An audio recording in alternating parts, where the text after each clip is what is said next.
सुप्रभात। पूज्यपाद लालाजी साहब का परिवार। पूज्यपाद लालाजी साहब का परिवार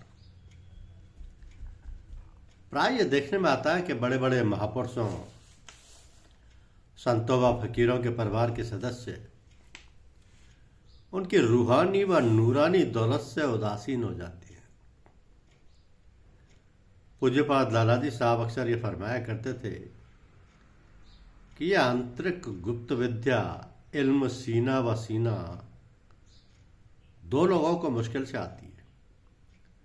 एक तो उनके परिवार के लोगों को व दूसरे उनको जो ज़ाहिरा उनके साथ बहुत नज़दीक होकर रहते हैं,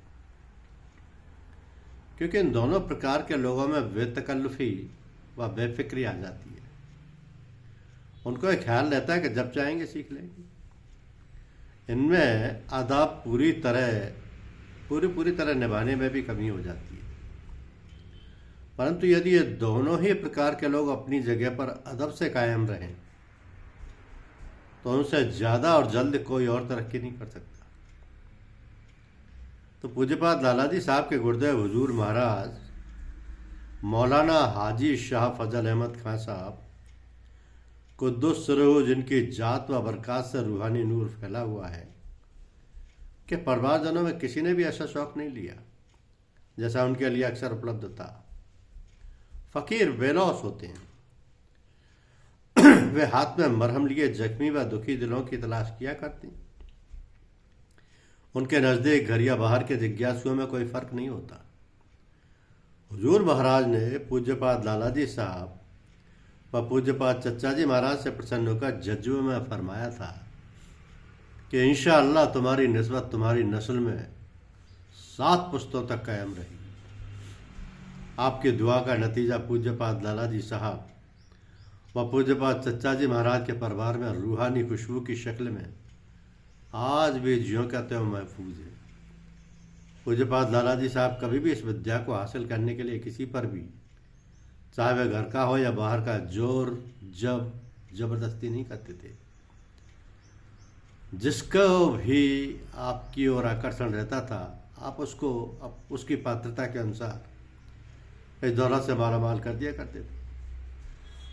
आपके परिवार में जो लोग इस विद्या की ओर उदासीन रहे या तासुब में डूबे, वे भी पूज्यपाद लालाजी साहब के प्रभाव से बहुत ही प्रभावित रहे। इसलिए तय करना कि किसने किस कदर इस दौलत को हासिल किया आसान नहीं है। सभी ने अपनी अपनी योग्यता व पात्रता के अनुसार अपने में इस धन को प्राप्त किया। आपके परिवार में सबसे ज़्यादा इस विद्या को उतार लेने में आपके छोटे भाई पूज्यपाद चच्चा जी महाराज की मिसाल सबसे अधिक चमकती हुई दिखाई देती है। आपके चचेरे भाई डॉक्टर कृष्ण स्वरूप जी इस अनमोल दौलत को पाने में व सुरक्षित रखने में विशेष स्थान रखते थे। आपके असर में आपके सुपुत्र महात्मा जगमोहन नारायण जी पूरी तरह जन्म से ही डूबे रहे। पूज्यपाद लालाजी साहब के छोटे भाई महात्मा रघुवर दयाल जी महाराज, पूज्य चच्चा जी महाराज के सभी बच्चे इस दौलत को खूबी के साथ प्राप्त करके इस मार्ग में अंत तक समर्पित रहे। जैसा पूज्यपाद लालाजी साहब ने आखिरी समय फरमाया भी था कि मुझे सुकून है कि मैं ये दौलत रूहानी निधि अपने परिवार में भरपूर छोड़कर मालिक के आगोश में जा रहा हूँ। आज भी उनके परिवार में तीसरी पीढ़ी में यह दौलत पर रूहानी निस्बत ज्यों की त्यों सुरक्षित है। पूज्यपाद लालाजी साहब ने अपने सभी बच्चों, सुपुत्र व भतीजों में इस आध्यात्मिक विद्या के उत्तम संस्कार अपनी तबीयत में खूब गहराई तक उतारे थे। परंतु जैसा फकीरों का ख्याल है कि न हर जन अस्त, न हर मर्द खुदा पंज अंगुष्ठ यकसा न कर, अर्थात न हर पुरुष है और न हर स्त्री है। परमात्मा ने 5 उंगलियां एक सी नहीं बनाई।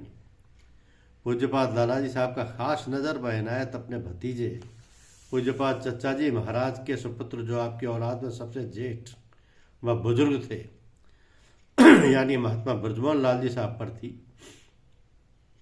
आपकी पैदाइश पूज्य हुजूर महाराज की खास दुआ का परिणाम थी। जनाब किबला हुजूर महाराज का आदेश व गायबाना इशारा था कि इस बच्चे की परवरिश पूज्यपाद लालाजी साहब फरमाए।